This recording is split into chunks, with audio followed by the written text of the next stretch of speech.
You see, because by most people's standards, there's quite a lot wrong with me, but I see it differently. What's right with me? What's right with me? What's right with me? In a world that's constantly telling you how wrong you are, we want to tell you what's right with you. David McKnight is a counselor, speaker, and consultant who helps people discover how they're wired as a person. His concepts have revolutionized how people see themselves once they learn the principles behind what's right about you. Here now is David McKnight. David, most people don't think they measure up. So often they just plainly don't like themselves. At least that's been my experience. Your gift is to help people find out what's right about them. So what happened in the earlier days that this thing kind of came alive to you? Well, when I think about it, probably the initial spark that hit me was my dad said to me when I was probably in junior high, said, David, I'd give my right arm to have what you have with people. And that's all he said. But it stuck with me, and I go, okay, what does that mean? So I followed a path that kept me in touch with people, and it brought me to a place after going to college and graduate school and in business and sales, and I was at a point where I came home one day, and I said to my wife, I had a great day today. And she said, well, what did you sell? Meaning, how much money did we make? I said, I didn't sell anything. But there were 6 or 7 people that I introduced them to either an idea, a person, a concept, a job, and impacted their life in some way, and I realized that was really floating my boat. That was my passion. And so it got me to thinking, what's really going on here? And so I went back to a consulting firm that was now a client that I had worked with about 7 or 8 years before and said, what do you think I should do? Do sales or do people? And they said, we've been waiting for you to call us for 5 years. And so I did a deep dive into their work and their process, and it was all about understanding the design in a person's life. We have a DNA that describes us physically, but there's a DNA that describes our behavior, what it is we're going to do, what results we're seeking, how we communicate, a number of different things, what context we work in, what triggers our motivation, what gets us going, how we work with people, how do we want to be managed, how would we manage. All these factors began to come alive for me. And I realized after interviewing hundreds and hundreds and hundreds of people, everybody's different. You mentioned to me one time that the other aspect of getting into this kind of how to help people and discover who they are and what's right about them is a leadership component.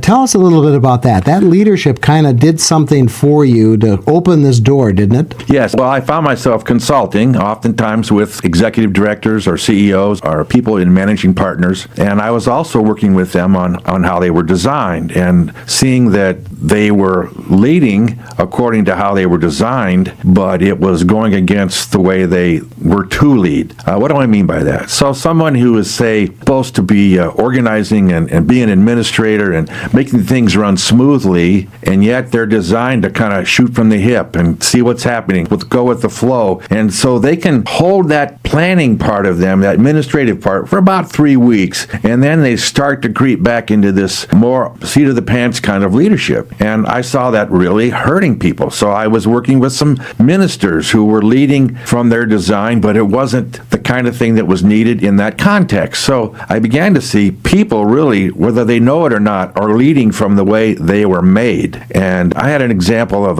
it was really kind of profound. A gentleman that I'd worked with here in Minnesota, he was a minister, and he got transferred he went to a church in Cleveland, and he asked me to come out, and I had done his design work, and he had a good sense of what he was all about. So he got there the first day on the job. He says, can you come to Cleveland and spend time with my leadership? And so I went out and I spent about 3 or 4 days with his leadership team, people that had hired him to come. So we had 30 people in the room at one time, and they hired him to do a certain thing, and yet what the job description has was a lot of administrative, managing, running things, but he was a writer, he was a speaker, he had a radio show, he had a whole nother way to bring his leadership out. And I exposed them to the fact that, if you let him do what he's designed to do, you'll get more bang for your buck than if you try to squeeze him into this administrative role. And I said, you've got someone sitting in your pew that can do this administrative task with their eyes closed. Well, that had never occurred to them. He sent me a letter about 6 weeks later after that meeting, he said, I just advanced his work 2 years because it would have taken him that long to educate his people, and off he went. Again, that brings me back to the whole idea that you say that 7 out of 10 people are not motivated nor competent to perform the basic requirements of their job. So that kind of fits in with your story, but explain it more. Well,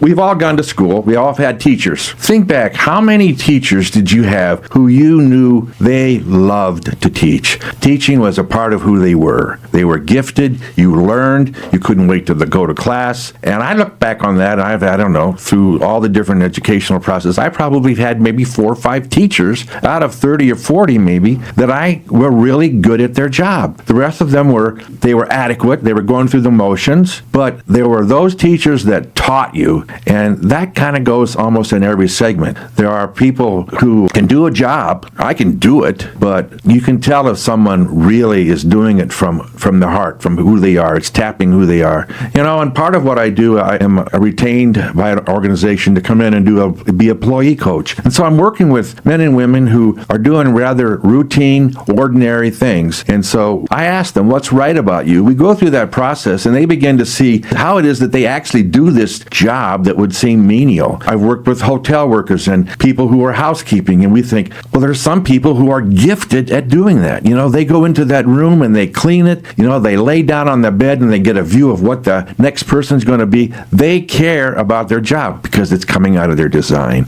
It taps into who they are. So we can all do jobs. We all have can-do abilities, but our jobs not always are tapping into what we're really motivated to do, what we're really designed to do. So I want people to have a better understanding of what that is so that they can overmanage themselves. This next question may fly up in the face of people who are motivational speakers, but it is a myth. You say it's a myth, and here is the myth, that we're taught to believe we can become anything we want to be. Yet, I think that this could be a motivation for some people, but you say it's a myth. Why? I think you can be anything you want to be as long as it's what you're designed to be. If we were to look at these motivational speakers, you will find if we could kind of go behind the curtain and look at their design, they're doing exactly what they're designed to do. But they're trying to tell us we can do the same thing. And I've been to conferences over and over again where people come and I want to be just like the person on stage, yet we don't know the design of that person. So we go out and try to copy what that person is doing. I was in insurance business for many years, or 15 years or so, and I saw men come and go,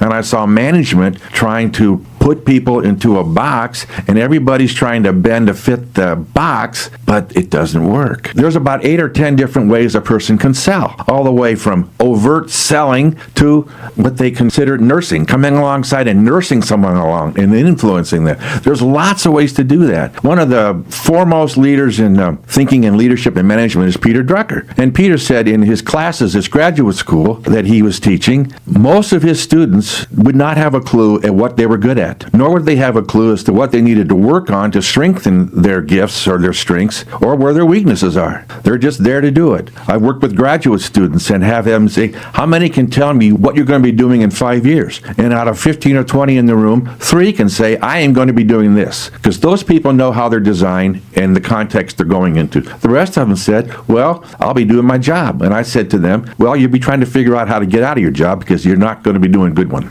David, I love the name of your business. What is right about you? I just love that. There's just something missing in all of society, regardless of where that may be, that we get the right kind of information about who we are. So if what's right about me is very important, how do I begin to find out how I am designed? What's your process? Well, it's been a long process of observation and interviewing and listening, but I come away with a few keys. Sometimes I will go into a contentious situation in an organization and I do mediation. So I've got 2 sides that don't like each other. So what I begin to do is I begin listening to the active verbs they're using as they're describing what it is that's important to them. That gives me a key to what's important to them. And then I begin to parrot those words back. And when I begin to do that, they begin to listen. It's uncanny. I came across this very early on when my child was born. And I watched her at age 2 or 3 begin to share with us words that were important important to her,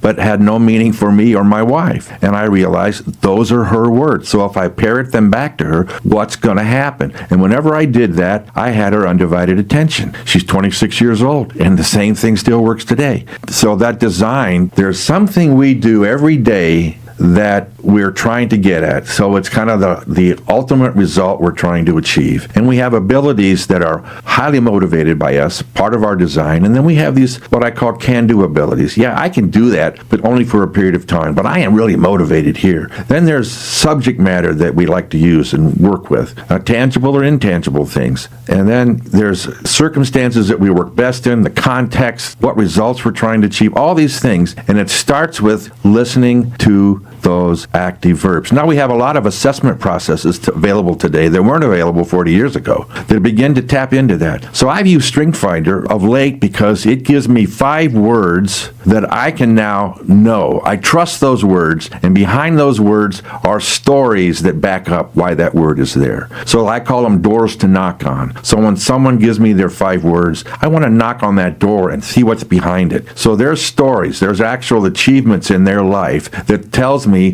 why they are that way. Here's an example. I recently, a couple years ago, started working with a trainer, personal trainer, not in good shape. I needed to get going. And so I started working with this lady. The first thing she did, we sat down and we talked for an hour. And I wanted to kind of prove to her that I was not a rookie at this getting better business, getting physically fit. So I pulled out my phone and I showed her a picture of me running a marathon 30 years ago. And she looked at me and she says, I can bring that guy back.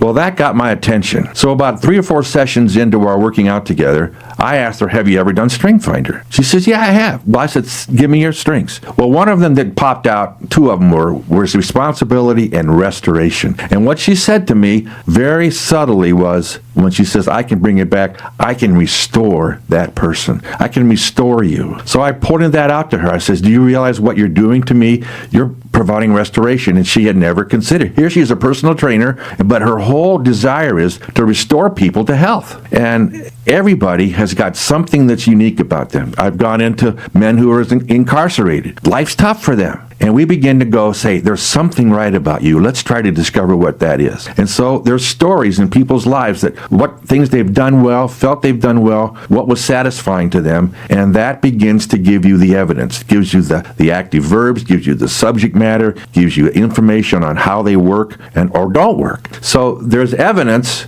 in everybody. I tell parents that your children are asking 3 questions. Is this safe? Do I have something? Am I unique? And will I have significance? And I say, parents, your children are not whiteboards to write on, but they're books to be read. So if you go into that attitude with everybody you're with, here's another book to be read. Not something I want to impress or write on or try to manipulate, but there's something, if I can find out what's right about you, we can get a lot done. We can do things. So there's ways to get at it. We have a lot of assessment processes that help. I like StrengthsFinder. It's simple. It gives me 5 words, and I believe those words. I trust those words, and I start to look for evidence. Well, I'm a testimony of that because you helped me with the assessment, and one of my words is context. And to go a little bit further than what's right about us, my marriage has improved because now my wife understands, instead of just giving me some information, she has to apply the context to it, then I understand. So this thing is not just for only individuals, but it can be very helpful for marriages as well. So I've worked in organizations, and oftentimes an executive or people I'm working with, hey, could you talk to me and my wife, or can you work with my son or daughter, and they're getting married? And it's really the best to have someone else to bounce things off of, because I can't read my own story. You can read my story better than I can read my own, because I just assume, if I don't have any other information, that everybody's the same, and that person's just lucky, or that person had that advantage. But no, I've got a unique way of doing things. And there's a flip side to this design thing. We can sabotage ourselves by getting compulsive. So say, I've got the gift of responsibility. Well, if I don't manage that properly, I'll take responsibility for things that are not my responsibility. And that's sometimes like I'm crawling over to my cubicle, get into someone else's cubicle, because I feel a sense of responsibility. So it's understanding really what your gift is and what context you're working in. Now, Why is it that you see some people seem to know what they're all about and they just say, I'm going to be a doctor, and off they go and they're a doctor or some other field? Well, the context in which they were raised in probably drew out of them this design, and they got some affirmation for that. Most people, maybe use the statistic 7 out of 10, had no one saying to them, you've got a gift, you've got an ability, you've got a way to go, like those men in prison. See, no one ever told me. No one ever told me I could do this. I never saw it. I didn't have anybody there to help me. And so there are more of those people today than maybe ever. I don't know. But my passion is I want people to know there's something right about them. So when I approach somebody, I meet somebody, I'm in a room with people, I know that there's something right about everybody here. And that changes your perspective on people. You see somebody doing something you think is off, well, I say to them, to people around, that person's operating out of their design. They may not know it, and oftentimes when people are about to lose their job and I'm invited in to try to fix things, they're working harder than ever, doing exactly what they're designed to do, but it's not what the context is asking for, so they're kind of digging their own ditch. Well, I just love this idea. What's right about you? I mean, I can imagine that most people have never thought about that. So let's talk for a little bit, sort of in bullet points, about the characteristics of design. Let's start with design is enduring. Tell us about that. I believe we have it when we're born. It's something that's been put into us, much like our own DNA that says, I've got these fingerprints and no one else does. And it begins to manifest itself over time. And I don't believe, in essence, if my stripes go up and down, they're ever going to go sideways. My gifts, my design, my strengths, that, however you want to name that, I either develop them or I don't. Or I try to be somebody other than myself. But it's kind of like bobbing for apples. The apple's always going to try to come to the top. It's always a ping pong ball. It's always going to try to rise out of the water. And there really isn't anything you can do to stop it. It just keeps showing up. Now, for many people, this thing, their design, shows up, and no one honored it as a child. No one says, hey, that's a good thing. So you're trying to force it down so you can be something you think you should be. And when people realize, that's who I am, there's freedom in that. I've worked with a lot of couples, and I'll tell a wife, that thing about your husband you're not so happy about, that's his gift. Honor it, and have them come back later and say, ever since I did that, it's a different marriage. I got it the other way around. I tell husbands, just honor that which you see in your wife and watch what happens. But most of us have been told, sit down and shut up, be quiet. And so that gift of ours, just, we're sitting on it. Right. Well, can you tell my wife that, please, and let her know that All right. all my idiosyncrasies are my gifts? Yes. Okay, let's talk just quickly about design remains stable yet continues to develop. Well, the idea that it's there, it's like a GPS in our phone. It's there. You got to turn it on and use it if you want the effectiveness of that ability. But it's there. It's going to stay with you the rest of your life. And the more you are aware of it, the better. My wife, one of the gifts was strategy. So it's very strategic. And so the more I talked about that with her, the more I reminded her of that, the more that gift began to show up. She began to kind of take ownership of that. When my daughter was 14, I had to do the strength finder. She came up with 5 words. I said to her, now those words are yours to own. You have to own those words. They're yours. It's like someone gave you acreage to plant and farm and grow things. It's yours. If you don't do it, it won't happen. So, we think of the skinny guy who gets sand kicked in his face at the beach, and then the next summer he comes back and he's all muscular. What happened was he developed the muscles that he had. He didn't get new muscles. He developed the ones that he had. So we have this, and that's why it's so effective to have people know each other. I try to work with organizations and create a culture of honor, and you do that by honoring the gifts and the strengths and what's right about people. Design also is irrepressible. What does that mean? You can't shut it down. It will find a way to find its way forward. And that's why it's important that you know what it is so that you can manage it. It doesn't manage you. That's like the tail wagging the dog. So I got a gift of competition. Well, there's a place for competition and there's a place not for it. It isn't for every situation you're in, but it really shines when you're in a competitive environment, when the rules are clear and you can go for it. But to bring it into a different kind of context, it can be the death of you. Well, this next one I like. Design explains what we do not do. I think of my own situation. I'm much more of an activator. You know, we're going to go west. Well, let's get in the car and go. And I began to realize, you know, there are those people that would get a map out and plan things and organize, and that works really well. And as much as I want to do that, my inclination is to just go. But I've come to really appreciate those people that do plan, so I want to have them around me when I do that. Another one, David, is design actively seeks expression. We have this desire to be known, and so we will, whether we are aware of it or not, it'll show up. It'll seek expression. Like that trainer I had, she was telling me she's all about restoration without ever using the words restoration. It was in the career she chose, and it was the way she went about things, but she never used restore or restoration in her conversation. But it found expression. So when I pointed that out, she's now moving on to be more than just a personal trainer. She's going to be the director of healthy living, responsible for over 100 people now. And so she really has a chance to restore more than one person. Lastly, design shapes our perception as well as our social behavior. So it's just how we interact with life. Yeah, I say there are those who are extroverted and those who are more covert or overt. Some people want to work behind the curtain, and they're very happy to be behind the curtain. They don't need to be out on stage. And then there are others who are seeking the spotlight, and that's a good thing. You know, all these strengths that the Strength Finder points out, they're all good. There's not a bad one. But if you get compulsive with a strength, that's when things go awry. So when I'm invited into those tough situations, I know we've got what's right about somebody is on steroids, and we have to identify it and then help them understand how to manage it, pull it back, and then things usually begin to work out much smoother. So at the end of the day, David, what's right about you is discovered by understanding your design. So how does a person get started? Well, I would tell you simply go buy a Strength Finder book and believe what it tells you, because they did an awful lot of study on that before they ever brought it out to the marketplace. 20, 30 years of research went into that. Now, it doesn't solve all problems, but it gives you enough information to begin to understand yourself and those you're with. My whole family's done it. We often sit down and say, all right, so let's talk about who's gifted here and what we need to do, or why are things out of whack, and we can begin to look at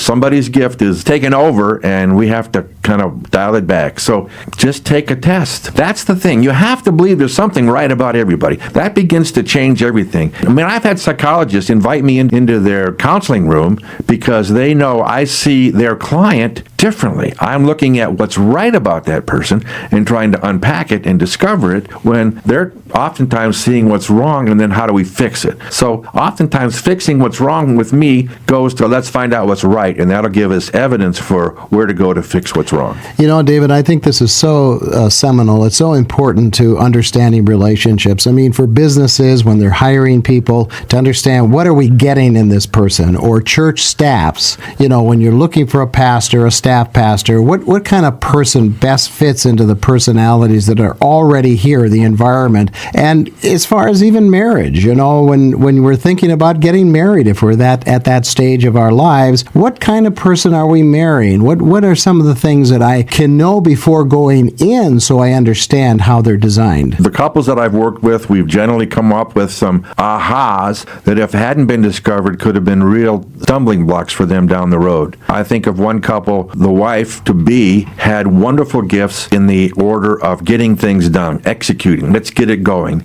And her husband-to-be had, I think, 3 or 4 in that column, but he had a couple in another column in terms of strategy, thinking about how to get it done. And so she was, let's get it done, and yet he needed to think about it a little bit. And so she couldn't understand why he needed to think about it, because she was going to get it done. So the context she was in there, her strengths just were a perfect fit for her. She got her job done, but when she would bring that same thing home with the same anticipation or assumption that it was going to work there, she realized as they talked with one another, he needed a little more information. He needed to think about it. He needed to strategize a little bit. And once he got the information he needed, then he was all about getting it done. So in the end, that was going to happen, but they realized that things were frustrating. But once we began to unpack all that, there was an aha, and they began to appreciate each other much better. So, David, you're available for consultation. You're available to interpret the StrengthsFinder. You do seminars for businesses, for churches, for conventions, for marriage counseling, all these things depending upon the situation. How do people get a hold of you? My email address is mcknight.group@yahoo.com. If you would like to know more about what you've heard today, you can contact David McKnight by calling 612-990-6604. Again, that number is 612-990-6604.